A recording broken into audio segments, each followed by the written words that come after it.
Doctora Elena Candia, ¿cómo le va? ¿Cómo está? Buen día. Buen día, Carlos. Buen día, Fito. Muchas gracias. De parte de la Comisión Directiva de la Sociedad Paraguaya de Infectología, agradecemos el espacio. Olvídese de coronavirus. Y antes de coronavirus, ¿qué eran los casos así más comunes en el mundo de la infectología en Paraguay? Actualmente estamos... Fuera de coronavirus, digo, ¿qué es lo que más trataban? ¿Qué tipo de casos? Mira, según los datos del Instituto de Medicina Tropical, 600 pacientes por día actualmente. La mayoría de los casos, pacientes febriles agudos y en un mayor porcentaje, pacientes con dengue. ¿Eso significa que el dengue acaparó la atención? El dengue es la enfermedad que está colapsando los sistemas de salud. Y con Fito, porque él tuvo lastimosamente la experiencia de sufrir esto. Yo le preguntaba, porque hoy todos estamos así. Vos antes cualquier sitio, te duele acá, ya decís que puede ser dengue. Te duele acá, puede ser dengue. Le digo, Fito, decime cuáles son los síntomas. Y empezó primero con fiebre y dolor de cabeza. Dije, menos mal. Yo nunca tuve fiebre y dolor de cabeza. No, pero podés tener diarrea, vómito, y ya te fuiste todo. O podés no tener ninguno de los síntomas y tener dengue. No. Así mismo. Hay pacientes que se presentan con fiebre o sin ella. Particularmente, actualmente estamos teniendo pacientes con síntomas gastrointestinales, ¿verdad? Ahí está. Vómitos y deposiciones diarreicas y no descarta la enfermedad. No se descarta. No se descarta. Lo que pasa es que también nadie te dice categóricamente si tenés o no tenés. ¿Verdad, doctora? Lo que pasa es que la sensibilidad del test rápido para dengue, que es el NS1, se debería hacer dentro de las 48 a 72 horas. Y su sensibilidad es de 40%. ¿Qué quiere decir eso? De 10 pacientes, 4 o 5 nomás van a tener ese test rápido positivo. Entonces, puede que un análisis, un test rápido salga negativo, pero el paciente tiene síntomas sugerentes y se le trata como tal. Sí. Eso, igual, aunque te salga negativo, igual el tratamiento es lo más importante. Sí, pero yo como buen paraguayo quiero saber, pues, ¿tengo o no tengo? No, en serio, así Mira, como te voy a dar nosotros. el caso de mi mamá, que estuvo internada por el tema del ¿También? dengue, sí, y recién en el cuarto análisis, con otro método, que es el PCR, ahí recién le dio dengue positivo, que ya busca el ADN del virus. La recomendación es hacer la serología después del 7º día y con eso se tiene la confirmación. Después del 7º día, tenés que tener una paciencia extraordinaria. Te duele la cabeza, tenés fiebre, te duele el cuerpo, todo, y vos tenés que aguantar otra vez 7 días para saber si sí o no, ¿verdad? Sí. Pero es así. Así es. Es así. Bueno, el dengue está. Leíamos cifras, doctora, como nunca en el país.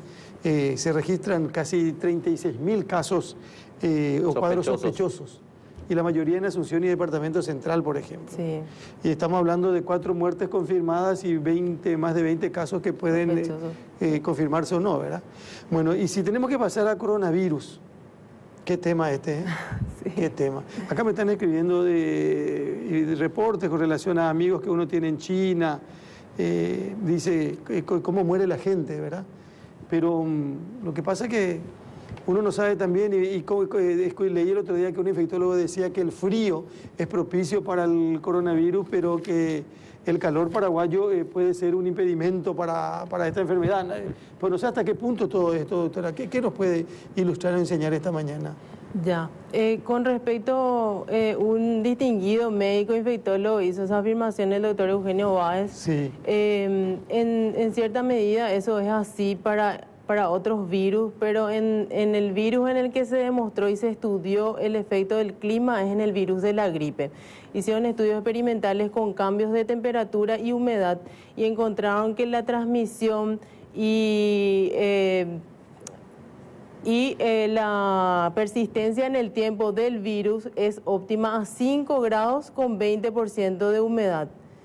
Y no se producía transmisión cuando se alzaba la temperatura a 30 grados y 80% de humedad. Pero eso es en el caso del virus de la gripe. Como este virus es un nuevo virus, una nueva cepa, entonces no podemos decir que es un virus estacional y se podría comportar de la misma manera en que se comportan el resto de los virus. Y esto es que, digo, ¿esto se transmite de persona a persona? El coronavirus. ¿El coronavirus? Bueno, y según los reportes, hay 5 casos confirmados de transmisión de persona a persona. ¿Cómo es eso de persona a persona? Y de persona a persona que vos estás en contacto cercano, menos de 2 metros de distancia con un enfermo o con un caso confirmado de coronavirus y posteriormente presentás los síntomas y Sí, se confirma el después caso. el tema de la saliva, de la mano, una cosa así como... Se asume que se contagia a través de las gotitas, ¿verdad? Que se expulsan con la tos, el estornudo. Por eso se insiste mucho en cubrirse la boca con la parte interna del Sí. codo al toser Acá. o estornudar.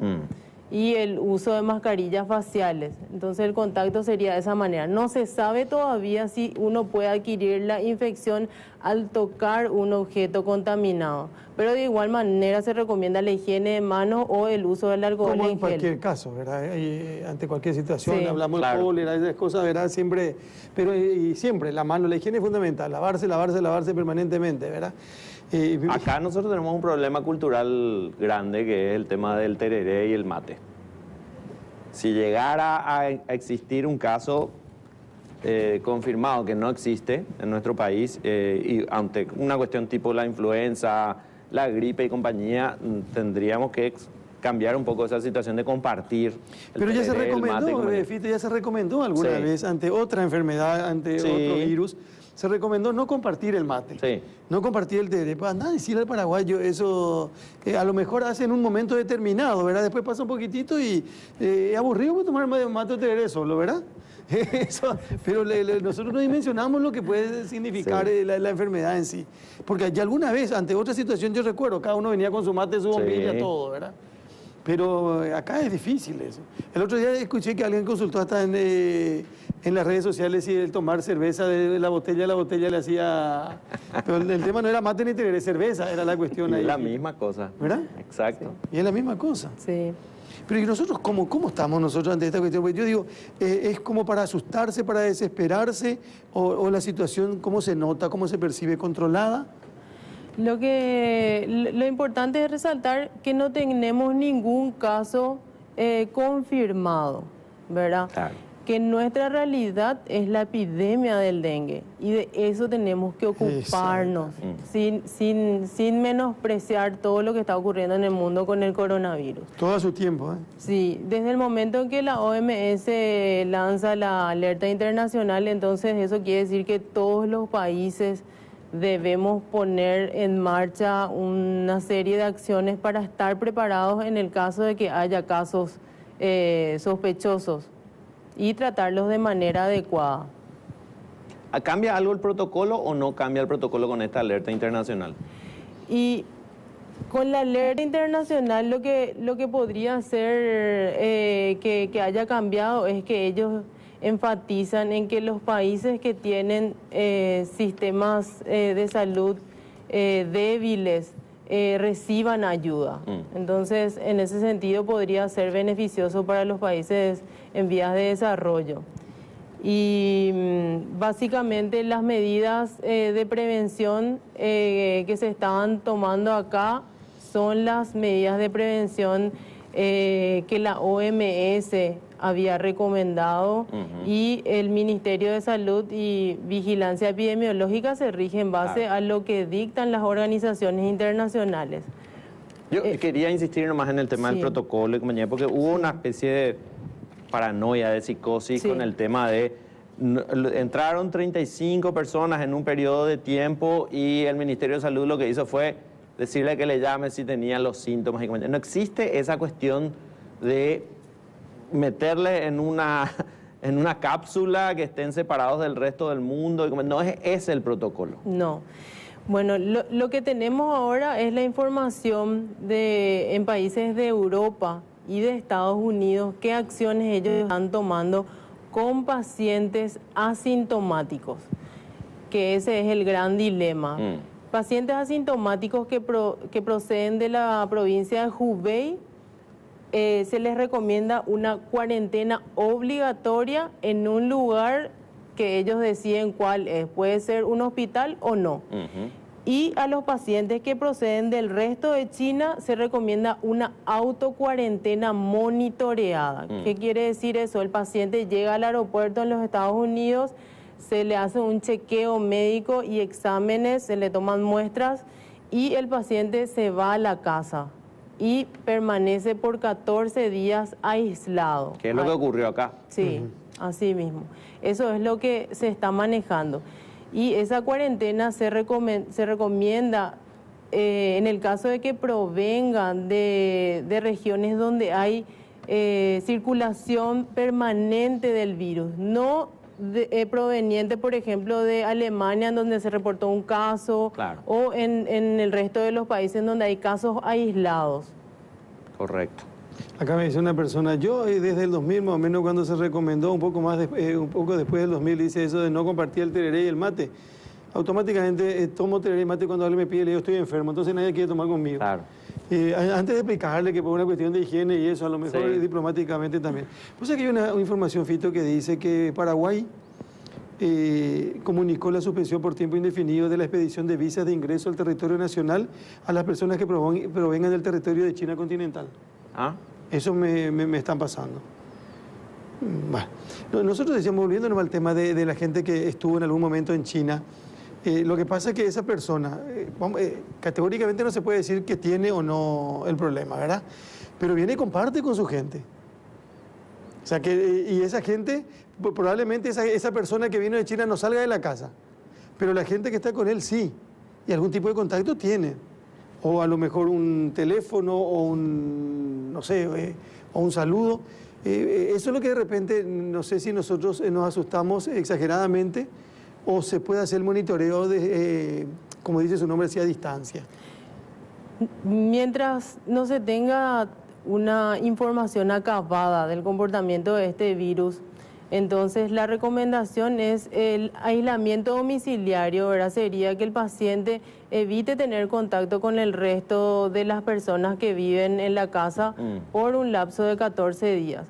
Porque si bien es cierto, se reportó un caso en la literatura, que es el caso de Alemania, en donde se sospecha que podría haber transmisión en el periodo de incubación, que sería en el periodo en donde el paciente está asintomático. Pero es un caso de 10.000 confirmados. Acá rescato de esta conversación con la doctora Candia esto que es muy importante. Señores, hoy estamos ante una crisis tremenda que es el dengue. No ignoremos o no dejemos de lado lo de coronavirus, pero enfoquémonos en esta lucha que es nuestro principal problema, que es el dengue, categóricamente, doctora. Sí, así mismo.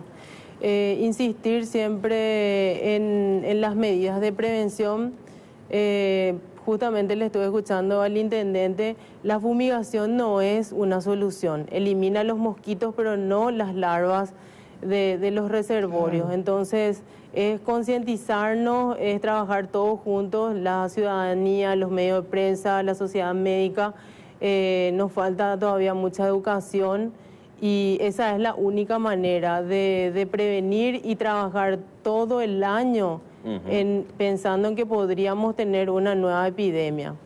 Acá me preguntan cómo se trata el dengue sin fiebre, el que es asintomático, que tienen algunos pequeños dolores de cabeza. Hay que ir al médico. Sí, de hecho que como no existe ningún tratamiento antiviral, el tratamiento es sintomático. Si tiene náuseas, se le da un antiemético. Si tiene dolor, algún analgésico. Entonces el tratamiento es asintomático y el pilar, por supuesto, es la hidratación. Eso tiene una medida, ¿verdad?, que se calcula en base al peso del paciente. La hidratación. La hidratación. Se calcula en base al peso del paciente. Sí. Y yo tampoco hay que abusar con eso. No sé si es o no es científico lo que voy a plantear, pero si vos sospechás que tenés dengue, evita el alcohol, las bebidas alcohólicas. Claro. ¿Por qué? Y porque el hígado está medio comprometido en algunos casos. Inflamación, puede haber inflamación del hígado, puede haber, de hecho, que la hepatitis es una entidad que está dentro de los cuadros de dengue grave. Y aparte, como ya le estamos dando una medicación que se metaboliza por la vía hepática, entonces obviamente que las bebidas alcohólicas están desaconsejadas en los cuadros de dengue. En el momento después también, fíjate. Y no, y cuando ya estás con dolores, cuando ya estás con un, no sé, No, pero el otro día dijeron, la cuestión de el que otro día te pensás que dije- tenés un poquito de el otro fiebre, día qué sé yo, dijeron, y eso, nomás. dijeron que vos dijiste eso porque estabas de cumpleaños y no querías invitar. No. Espera, y que- a mi cuadro se complicó y yo tengo prohibido 6 meses el consumo de cualquier bebida alcohólica por justamente las complicaciones del hígado. Bueno, pero el hígado es el más afectado en el tema dengue, ¿verdad? ¿O no? La verdad que hay varios órganos que pueden estar afectados, pero realmente la médula ósea es la que más afecta, que es en donde se producen los glóbulos blancos y plaquetas. Ese es Ajá. el órgano diana inicial, pero hay pacientes que pueden hacer miocarditis, que es la afectación Cierto, cardíaca, cierto. hepatitis, encefalitis. Sí. Entonces, Puede dejar secuelas graves también, o sea, o puede dejar secuelas de por vida el dengue. mira, lo que nosotros vemos es que puede ocurrir con el dengue es que podría despertar enfermedades que estaban latentes. Por Ahí está. ejemplo, hay pacientes que no se conocían portadores de lupus o artritis reumatoide o incluso enfermedades neoplásicas y que posterior al dengue se hace el diagnóstico de esa enfermedad. Ahora, esta cuestión nomás, estaba pensando, el tema principal de esta lucha es evitar los criaderos, ¿verdad? Eliminar. Parece fácil, eliminar. Y lo que la gente tiene que saber es que no hay un remedio para el dengue, ¿verdad? No es que vos tomás este remedio y te curás del dengue, no existe eso, ¿verdad, doctora? No existe un tratamiento antiviral. Sí tenemos la posibilidad de acceder a la vacuna, que es considerada una medida de prevención. O sea, no se recomienda vacunación en una época de brote o de epidemia. Claro. Entonces, como una medida de prevención sería la vacunación a pacientes de 9 a 45 años que ya tuvieron dengue. Pero Previa consulta médica. sí, solamente bajo prescripción médica se puede indicar. Pero eso como parte del resto de las medidas de prevención, que es la eliminación de criaderos de mosquitos, es lo fundamental. Bueno, doctora, acá yo insisto con esto, el que nos está agobiando y el que nos está matando, porque hay que decir esto, es el dengue, hoy. Así mismo. No descartemos otras situaciones porque cualquier otra enfermedad puede aparecer y también te puede, y puede ser fatal, ¿verdad? Sí. Pero hoy la lucha que tenemos es con relación al dengue, Sí. que se presenta de esta manera y es contundente en algunos casos. Yo tantas veces hemos escuchado a la doctora Barán decir, como decía recién la doctora, la fumigación no sirve. No. Si vos no tenés limpia la casa o el patio, de nada te sirve la fumigación. Y la gente reclama, no pasa luego, porque la gente cree que al pasar la fumigación está salvada. Sí. Y no es así, lastimosamente no es así. Bueno, doctora, no hay que desesperarse, no hay que, con relación al coronavirus, digo, pero con relación al dengue sí hay que ser al máximo precavido. Sí. Sobre todo hay que tener mucha precaución con las noticias de origen dudoso que uno retuitea, comparte en todas las redes sociales. Ser cautos, informar apropiadamente, confiar en que hay profesionales que están trabajando arduamente para poner en marcha el protocolo de manejo de estos pacientes. Y con respecto al dengue, quiero aprovechar el espacio. Nosotros como Sociedad Paraguaya de Infectología estamos organizando una jornada de manejo de pacientes en urgencias para profesionales de blanco el miércoles 5 en Laboratorio Zaval a las 20 horas. Es gratis el acceso y también pueden seguir a través de nuestra página porque vamos a estar transmitiendo online para la gente del interior. Uy, bueno. Bueno, doctora, muchísimas gracias por venir, por el aporte siempre valiosísimo. Siempre hay que escuchar y atender las recomendaciones de los que saben y los que conocen. Porque hoy nos volvemos expertos en todo. Sí, ¿Entendés? experto por WhatsApp. Pero en todo, luego, no, y después cualquier cosa se pone, ya sea, ahí luego dice, y sabe que ponen, Sí. para que vos creas supuestamente, la prima de mi vecina trabaja en ese hospital. Sí. Ese fue un O argumento. el audio de WhatsApp que te llegó con una voz medio extranjera y que hace una recomendación espectacular. que- Y todo el mundo Dios, reparte por ahí. Entonces, vean La Lupa, sigan Telefuturo, Radio Sí, Monumental. hay que confiar en la ciencia. Y así, claro, para eso Sí, se señor. estudia. Bueno, gracias, doctora, muy gentil. muy Muchísimas amable. gracias a ustedes y a las órdenes para lo que sea necesario.